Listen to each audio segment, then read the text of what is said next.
Hello everyone, welcome back. Study ম্যাথমেটিক্সে প্রত্যেকে স্বাগত জানিয়ে পঞ্চম শ্রেণী থেকে পার্ট 14 পৃষ্ঠা নং 170 ভিডিও পার্ট নং 11 করব।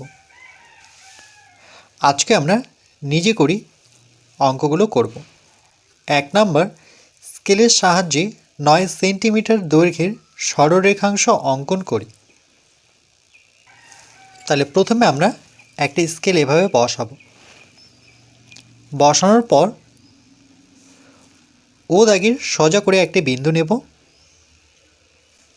যেহেতু 9 সেন্টিমিটার, তাহলে দেখো 7, 8, 9, 9-এর সোজা করে এখানে একটি বিন্দু নেব। এবার এই দুটো বিন্দু এভাবে যোগ করব।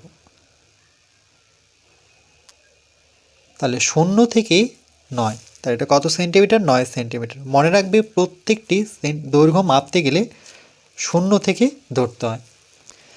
তাহলে এই বিন্দুটির নাম দিয়ে দিই পি, আর এই বিন্দুটির নাম দিয়ে দিলাম কিউ। তাহলে লিখব সুতরাং পি কিউ সমান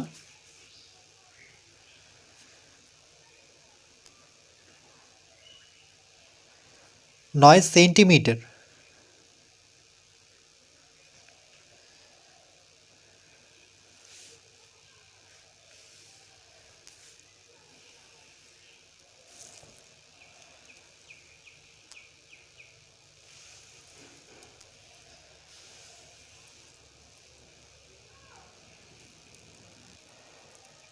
এরপর 2 নম্বর প্রশ্ন, স্কেলের সাহায্যে 6.7 সেন্টিমিটার দৈর্ঘ্যের সরলরেখাংশ অঙ্কন করি ও সরলরেখাংশটির নাম দিই। প্রথমে আমরা স্কেল বসাবো। স্কেল বসিয়ে 0 সোজা করে একটি বিন্দু নেব। আর 6.7, তাহলে 6 কোথায় আছে? এখানে। তাহলে 6.7, তাহলে এই প্রত্যেকটা দাগ আমরা এক এক করে ডান দিকে গুনব। 6-এর পরে 7, 6.1 এভাবে গুনব। 6.1, 2, 3, 4, 5, 6, 7 এই দাগে সোজা করে আমরা একটি বিন্দু নেব। এবার এই দুটো বিন্দু আমরা যুক্ত করব বা যোগ করব। তাহলে কত পেলাম? 0 থেকে 6.7 সেন্টিমিটার। এবার এখানে নাম যদি দিই, এই বিন্দুটির নাম দিলাম এ, আর এই বিন্দুটির নাম দিলাম বি। তাহলে পাশে লিখব সুতরাং এ বি সমান 6.7 সেন্টিমিটার। 6.7 সেমি কথার অর্থ হচ্ছে সেন্টিমিটার।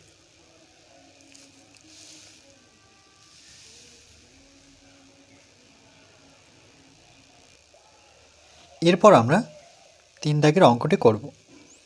স্কেলের সাহায্যে 9.5 সেন্টিমিটার দৈর্ঘ্যের সরলরেখাংশ অঙ্কন করি ও সরলরেখাংশটির নাম দিই। প্রথমে আমরা স্কেল বসিয়ে 0 সোজা করে একটি বিন্দু নেব। যেহেতু 9.5 বলেছে, তাহলে 9 যাব।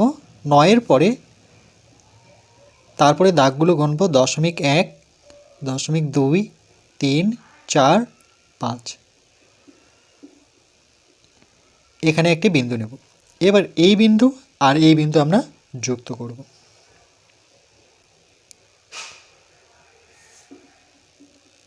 এই বিন্দু দুটোর নাম দেব, এই বিন্দুটার নাম দিই পি, আর এই বিন্দুটার নাম দেব কিউ। এবার দেখো স্কেল যদি আরেকবার বসাই আমরা, এটা কত?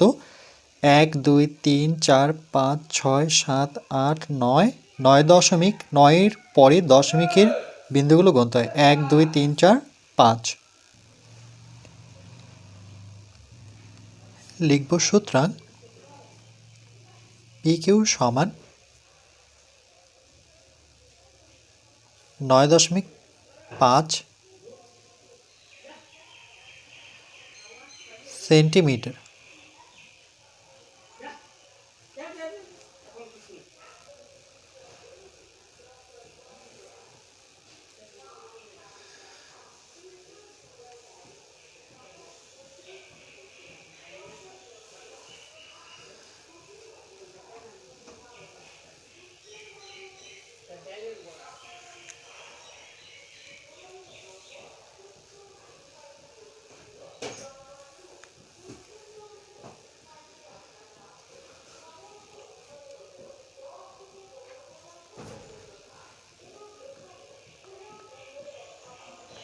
এরপর পরবর্তী পার্ট নাম্বার 12তে আমরা 4 দাগের থেকে করব।